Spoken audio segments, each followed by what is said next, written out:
Non, surtout.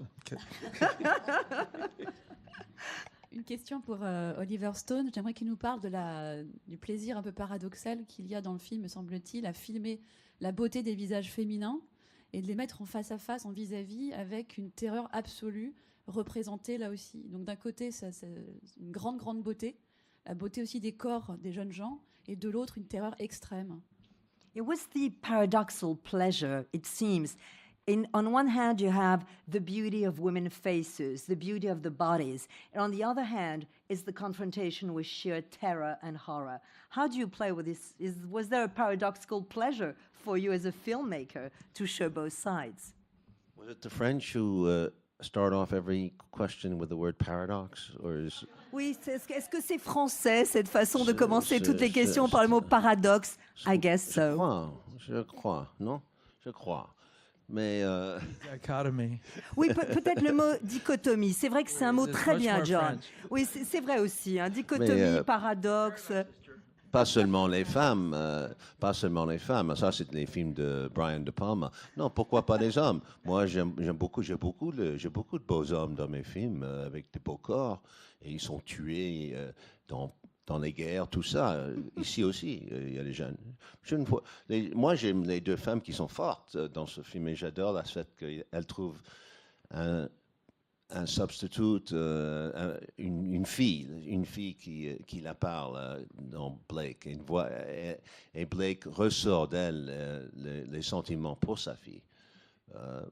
Mais je ne comprends pas la question, parce que je vois ça dans tous ces films. Autre question, le micro est ici. Oui. J'ai une question pour Salma et pour John. C'était pour savoir justement ces personnages qui interprètent différentes facettes, parce qu'ils nous font aussi rire, il y a de l'humour. Comment vous les avez préparés? Est-ce qu'il y a une part personnelle, ou est-ce que c'est beaucoup de discussions avec Oliver qui a permis tout ça? Et en même temps, j'aimerais savoir ce que vous pensez de vos partenaires, les trois jeunes acteurs principaux, parce qu'on peut dire qu'on les découvre aussi avec ce film si on ne les connaissait pas. Merci. Well, it's a question for Salma and John. I mean, you obviously played multifaceted characters. We saw some of their aspects, but there's also a lot of humor in them. I mean, how did you prepare? I mean, you told us, John, how you found the history of your character, but how did you prepare maybe with Oliver to play these multi-layers? Yes, go for it. Well, my instinct for most of my characters I've ever played has been to have, you know, this expression yin yang, where you balance something. I've always tried to balance dramatic characters with humor, and Dennis almost becomes the comic relief in this movie, because everything before him and after him is so filled with tension and sometimes horror that you when you see Dennis, you're ready for a laugh, because I mean, you know, let's take the simple scene of when he gets stabbed in his hand, and he suddenly he becomes a federal agent of official means. I mean, you know, it's so silly almost, but he's desperate, and the only thing he can think of is his title. Well, they could give a shit about his title at that moment. And they're doing bad business with him. He's usurping bad, you know, money and illegal things. And suddenly he's a federal agent. Well, that's hilarious, really, if you think about it. So I decided to play it full out with incredible pride for one's position, which means nothing at that moment. So those are the kinds of things I'm thinking of throughout a character to balance things, you know. Alors voilà, en fait, je crois, mais je fais confiance à mes instincts. D'ailleurs, quel que soit le personnage que je joue au cinéma, c'est un peu le yin et le yang, cette espèce d'équilibre à trouver entre effectivement le côté dramatique d'un personnage et puis évidemment l'humour. À la limite, je dirais que Dennis est un peu le moment comique du face. C'est un personnage qui permet en tout cas la respiration, qui permet le rire, parce que avant et après lui, en général, c'est la tension ou le chaos. Donc lorsqu'il apparaît, le public, le spectateur est prêt à sourire et à rire. Par exemple, je pense à cette scène où évidemment on le poignarde comme ça de sa main. Et là, évidemment, c'est complètement ridicule. Mais soudain, il parle de son titre. Soudain, ça devient un agent fédéral. Alors qu'en réalité, il est dans une situation désespérée, que l'argent de la drogue est là. Et là, soudain, une seule chose compte qu'il met en avant, c'est son titre. Évidemment que c'est ridicule. Ça ne veut rien dire, ce titre-là, à ce moment-là. Mais c'est ce qui me permet, à chaque fois dans des scènes, de trouver ce juste équilibre entre effectivement le sérieux et le rire. Oui. Also, when you first meet Dennis, he's piggish, because he eats, sloppy, and he looks sloppy, and that's funny, but it invites an audience to say, I know exactly what he's about, and it invites them to pay attention to the rest of your story, your character. That's all. Oui. Okay. Oui, c'est vrai. Et d'ailleurs, lorsque la première fois que l'on voit Dennis à l'écran, il est en train de bouffer vraiment un peu comme un cochon. Il n'est pas très propre sur lui. Et tout de suite, c'est une façon d'inviter justement les spectateurs à se dire, tiens, je sais qui c'est lui. Et donc, à vraiment se focaliser ensuite sur l'histoire. Oliver, you wanted to add something? Just another example that John did.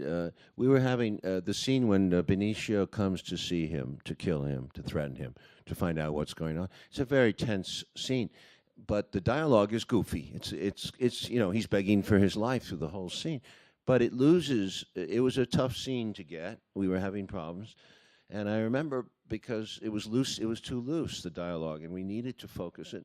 And at one point we talked, and I said, don't take your eyes off Benicio because he's like a snake, and he's in your living room, and he's a cobra, and you must never take your eyes off that snake. You must, no matter what you say, you got to keep moving around him, keep looking at him. And when you did that, you focused. Your seriousness came into play. So it wasn't silly anymore. It was silly, but the dialogue was silly, but the eyes were not silly because you were begging for your life. That's correct. Yeah. So that was an interesting moment. Yeah. Alors, oui, c'est par exemple le moment où Benicio del Toro vient pour menacer effectivement Dennis. Alors à la fois, on a ce mélange de dialogue qui est finalement assez drôle, et alors que Dennis est en train de supplier Benicio de ne pas le tuer. Et cette scène d'ailleurs était assez difficile au départ. On n'arrivait pas vraiment à trouver le bon rythme. Et soudain, j'ai dit à John, écoute, voilà ce que tu dois faire. Imagine que Benicio, c'est un serpent, c'est un cobra, qu'il est rentré dans ton salon, et ta survie, c'est de le fixer, de ne jamais le quitter des yeux. Quoi que tu fasses, quoi que tu dises, tu le fixes du regard, tu tournes autour de lui, mais tu ne le quittes jamais du regard. Et à ce moment-là, John, justement, a changé en quelque sorte son jeu. Le sérieux et le côté donc plus dramatique de la scène est arrivé à ce moment-là, parce qu'il y avait cet équilibre et ce parallélisme entre un dialogue plutôt drôle et tout le sérieux et l'intensité dans le regard de John.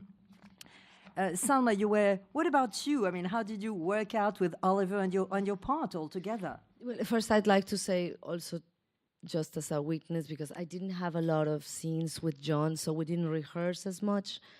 And I read the script, and when I saw the movie, it was really interesting to see the work they did, because on the script, that character was not funny as much. It was not, and it was not as charismatic, I have to say. And it's such a special pleasure, to be part of something that you see at the very beginning. And I can say the same about a lot of the things he did. I usually have an idea what the film's going to look like. And when I saw this film, I was so surprised.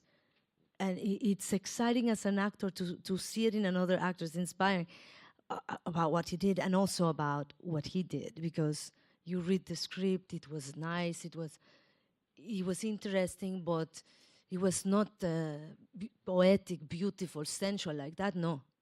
And about the comedy in my character, the truth is that these people that we play, especially like the Mexican cartel and stuff, they're very sad, tragic people, but they live in a very ridiculous way. Their existence it's seriously ridiculous.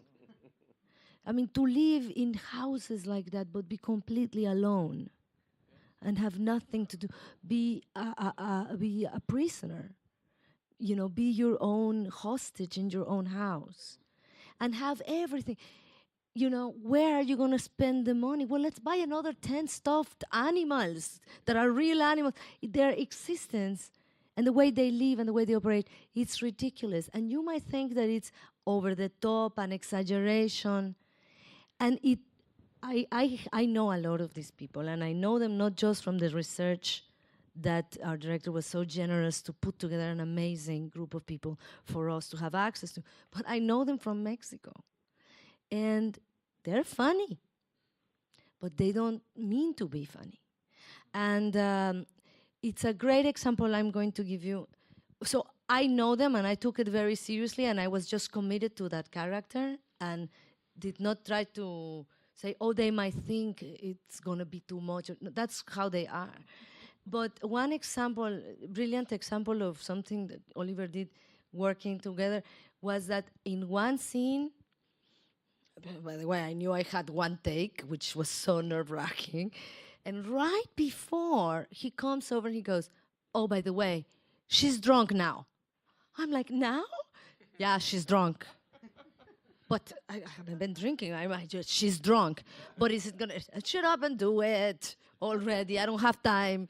Okay. So I play her drunk, scared because are people going to think she's drunk or just know that I'm a bad actress?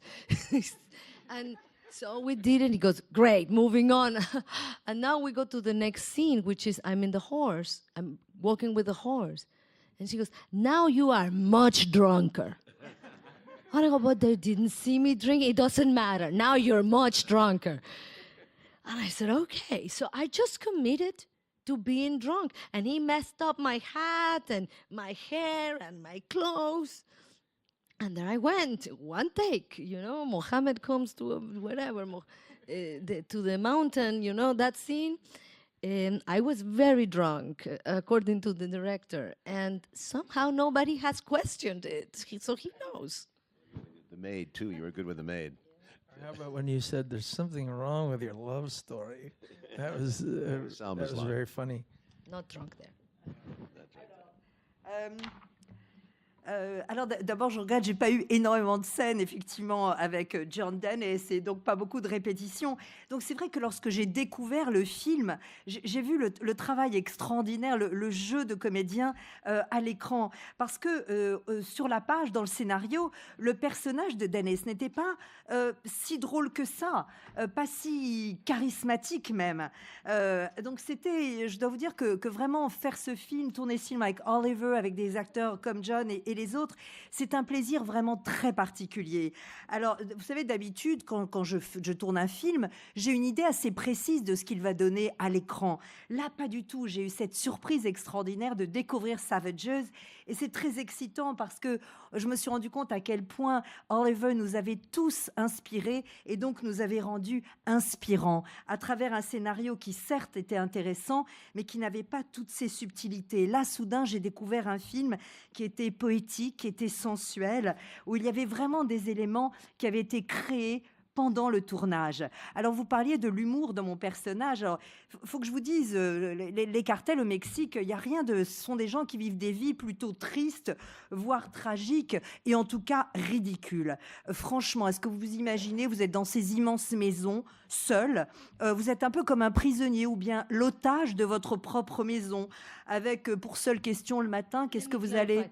Not all of them, some of them. I don't want to get killed. By Ah oui, the oui, donc évidemment, Salman ne voulant pas être tué à son Some retour. cartel mais members. donc parfois, ils ne sont pas aussi ridicules. Voilà, et donc leur seule préoccupation, c'est quelle autre peluche ou animal vont-ils trouver.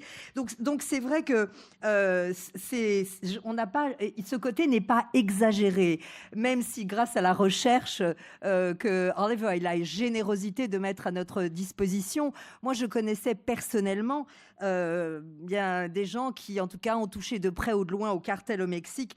Et croyez-moi, ils sont très, très drôles, mais sans le savoir. Donc, j'ai pris ce personnage très au sérieux, finalement, son côté too much, un peu son côté extravagant. Et j'ai adoré. Alors, je vais vous parler d'une scène, juste pour vous donner un exemple.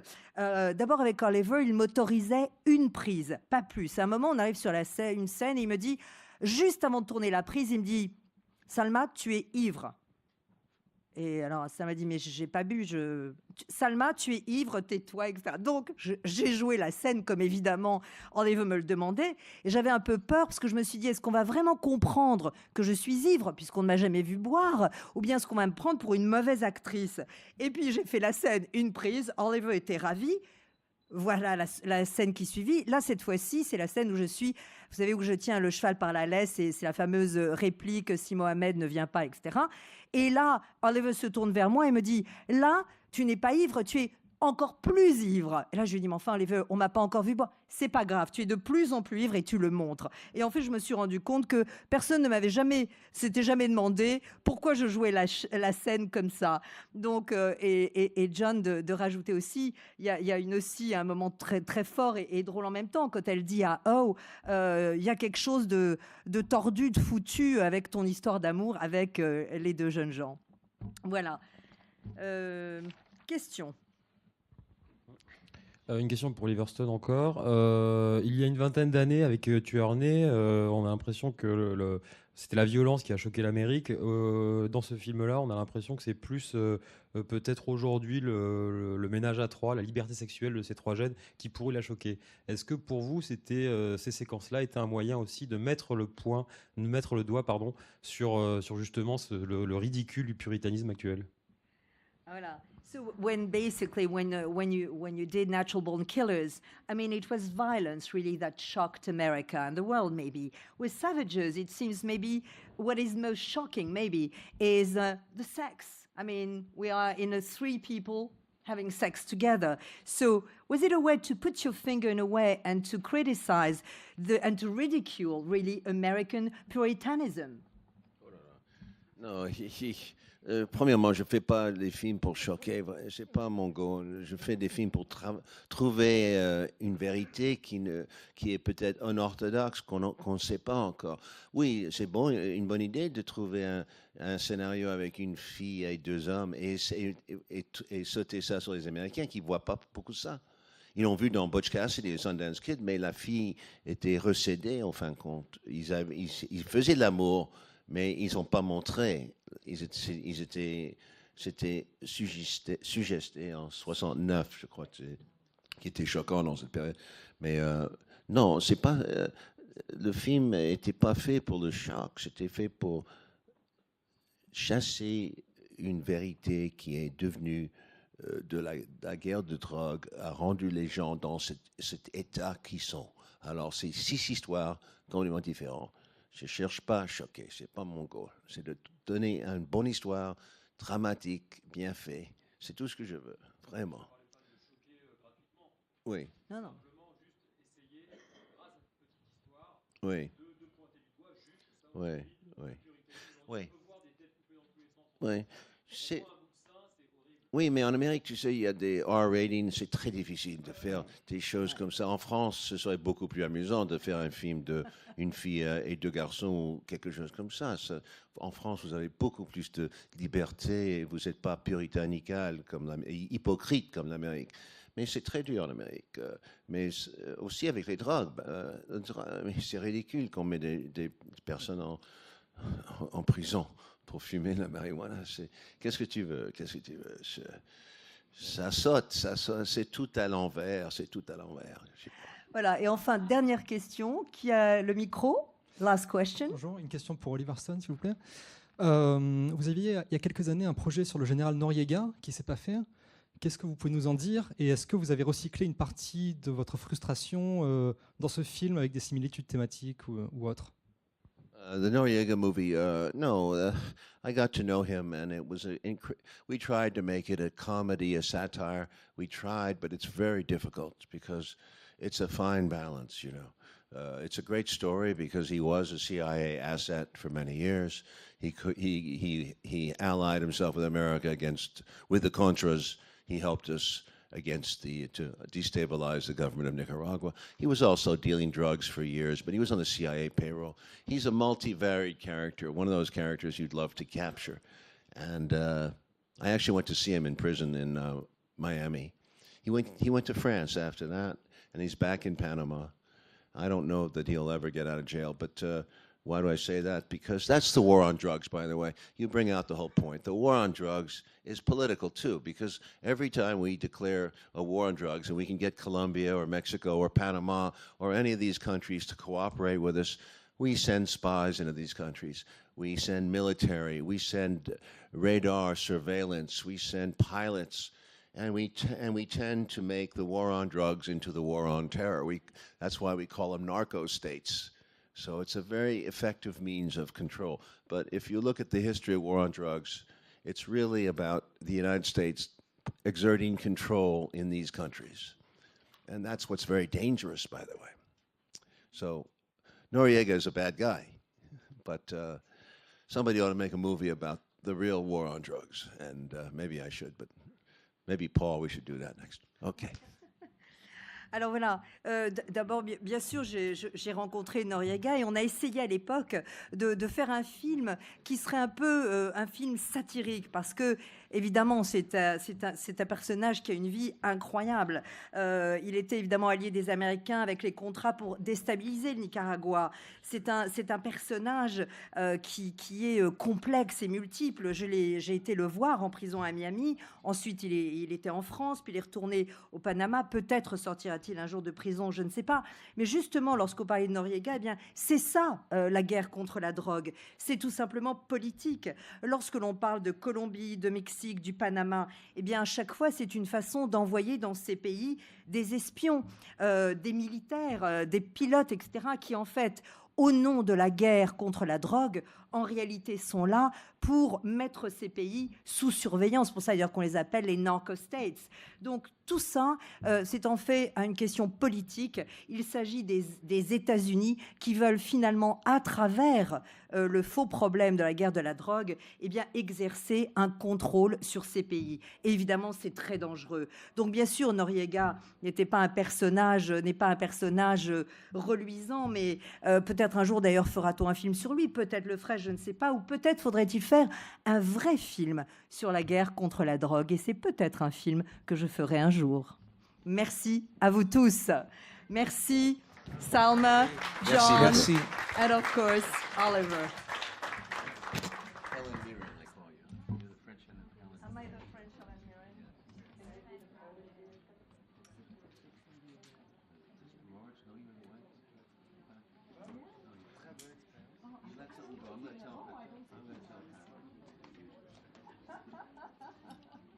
Yes, please tell them.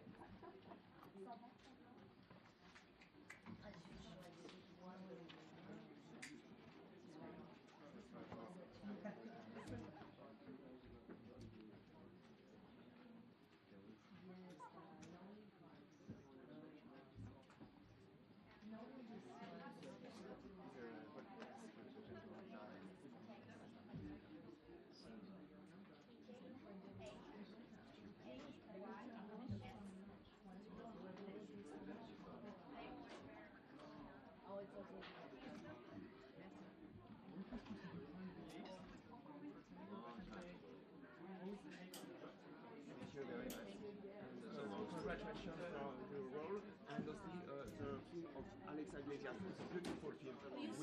I saw and it's very, very beautiful. It's coming out in December. It's very good. I'm excited about it. How do you smoke?